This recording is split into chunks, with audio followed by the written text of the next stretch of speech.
How you doing? This is John and welcome to John's Long Box. Today we're looking at Quasar #1. This is by Marvel Comics, and what year does that say?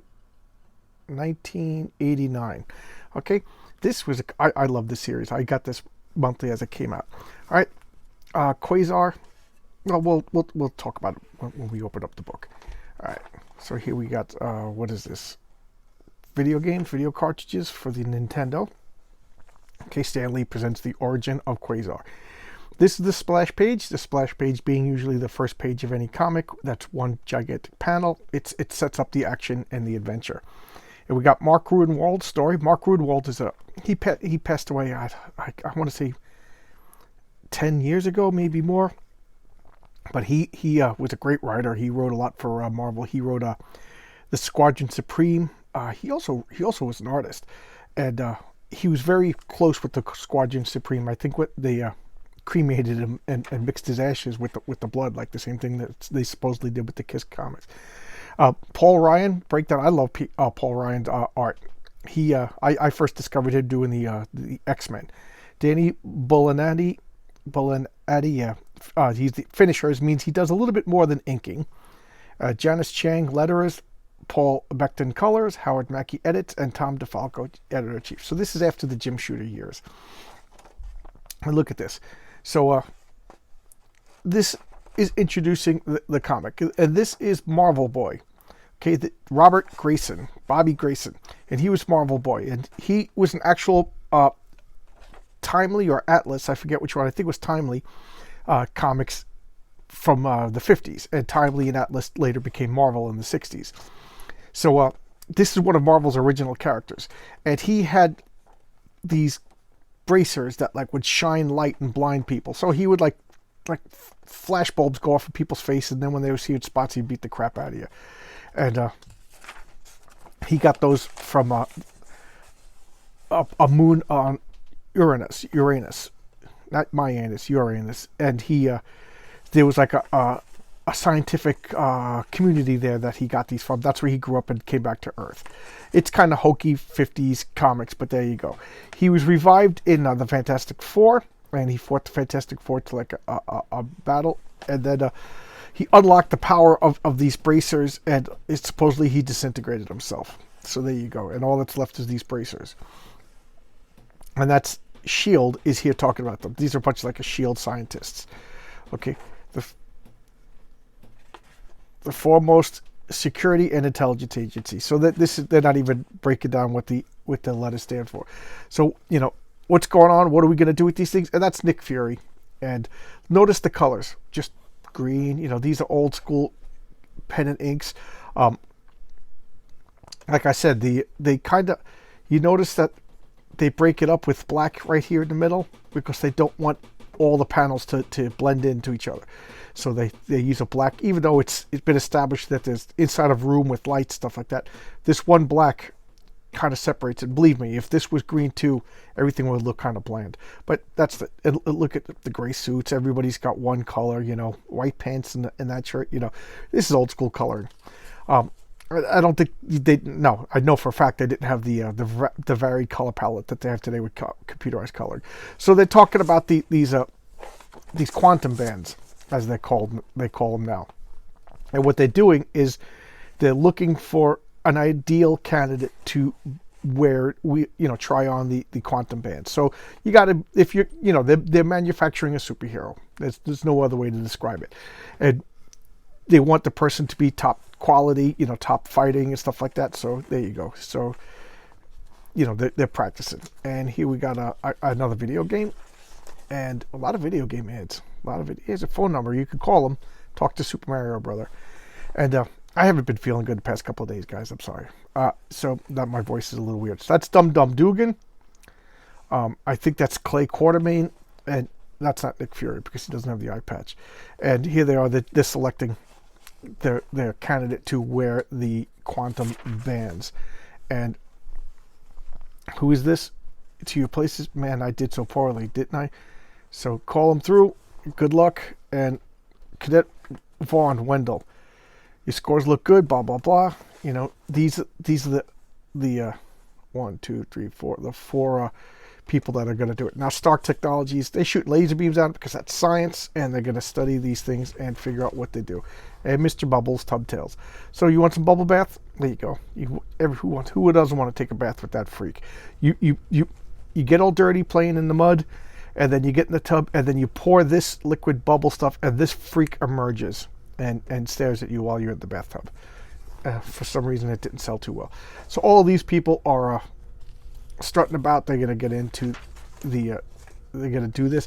And now, of course, Wendell Vaughn, the star of the comic, his parents are like, he establishing that he always liked superheroes. He's a good guy, but he's nervous and his mother's nervous, So here we are. We're back to either Stark or Shield. I forget which.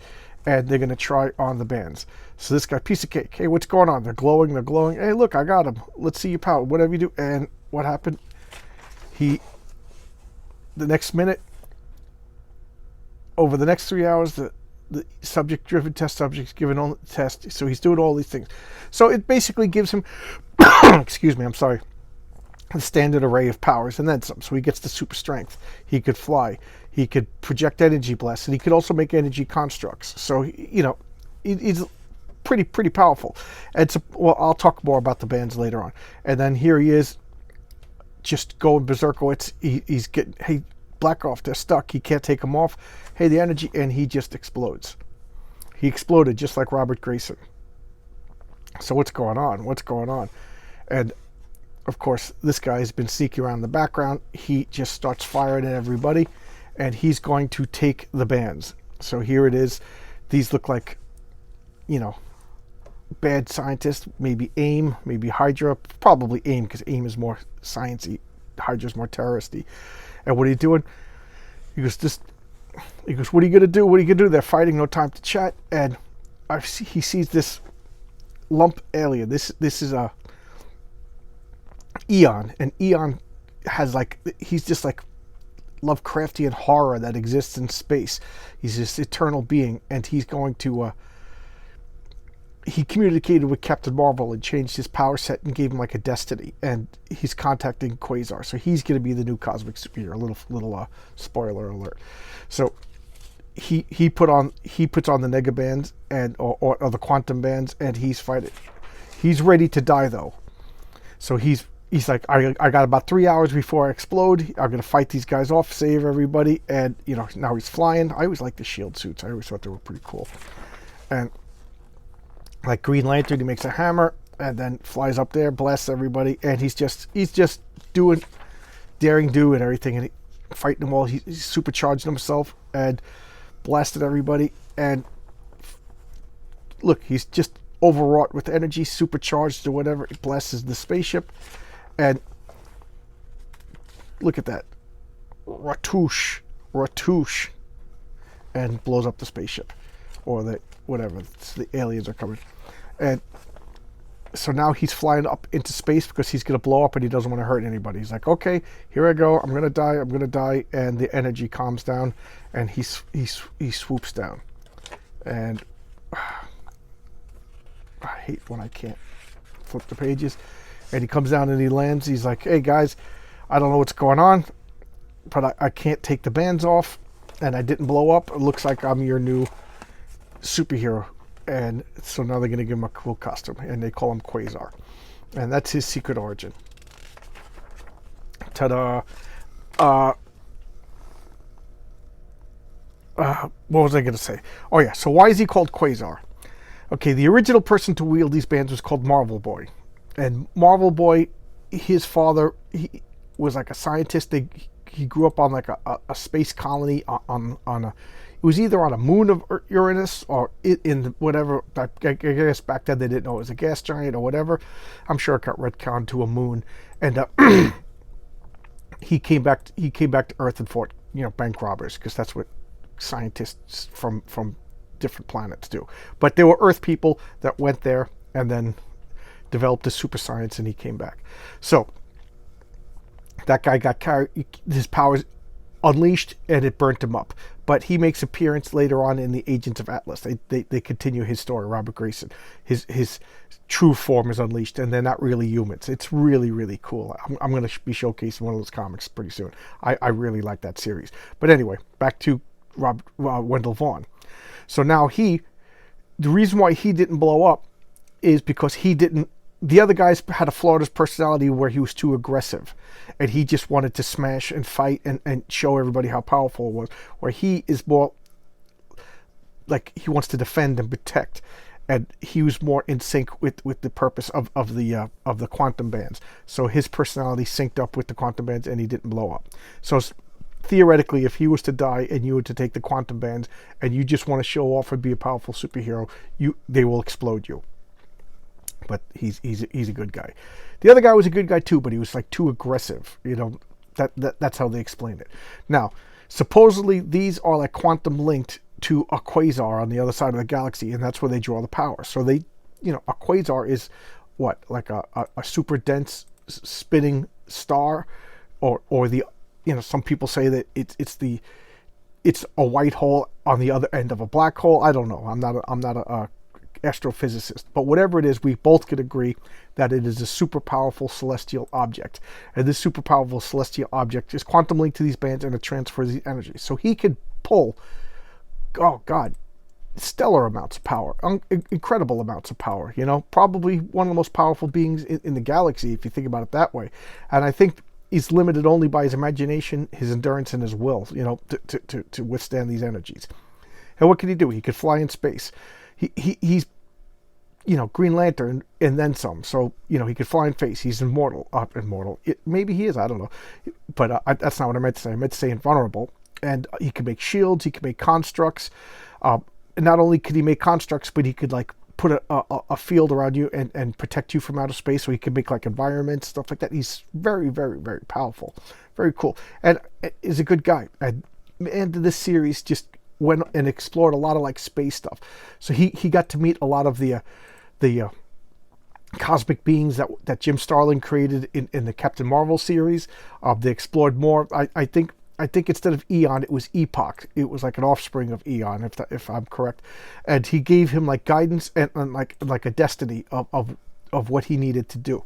And he became like the cosmic defender, like right there, the cosmic avenger. So now he's flying around the galaxy, like doing superhero deeds, kind of like Green Lantern, like setting cosmic justice throughout space. And he met some really, really, really cool stories. This was just a great superhero, 4-color superhero stomach comic. What's wrong with my mouth? I'm hungry, so I said stomach. I'm laughing at my stupid self. But anyway, this is a great 4-color cosmic comic with a good guy superhero. It's just everything I want. The art was always consistently good.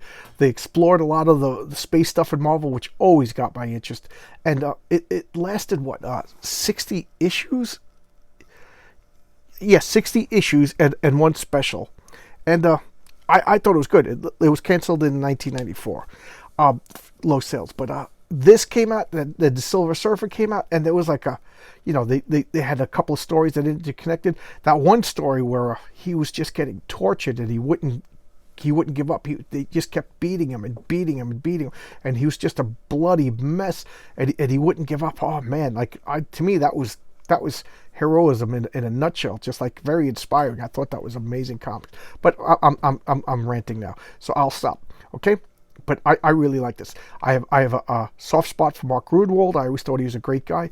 Paul Ryan's artwork was I thought just like he's up there in one of the top 10 great comic book superhero artists. Just like he does what like John Byrne done, but John Byrne's my favorite. But he's just like just look at, it's just clean superhero. Everything you want. Good draftsman. All the faces look different. It's just cool. Just cool stuff. Now I realize I'm rambling. So I'm going to stop here. But thanks a lot. I'll see you tomorrow with another video. All right? Bye-bye.